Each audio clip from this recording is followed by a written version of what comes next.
Working up to it, maybe. But then, Prohibition ended, and the bootlegging business got knocked on its ass. Oh, that fighting over booze meant next to nothing. It took us a few years to recover. But when we did bounce back, boy, it was something. We took what dough we had from the moonshine and Canadian whiskey and invested it into new records. Some of them even legal. Construction, restaurants, trucking, gambling. We branched out into everything, except peddling dope. By 35, things were looking up. We had good money rolling in on the regular. I had a wife and daughter. Sam was running a club for the Don. Even Paulie had a few records of his own. He wasn't exactly happy, but what do you call it? Content.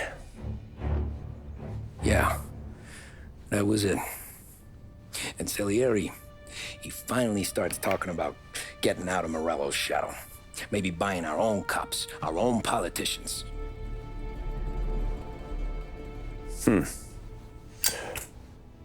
That's interesting.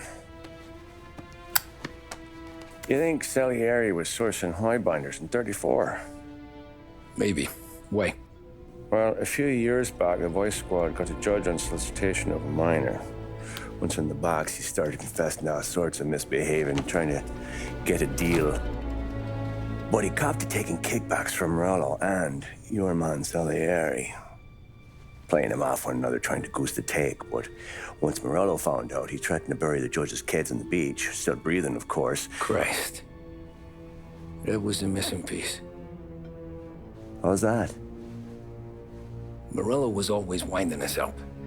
But he never did anything that might start an all-out war.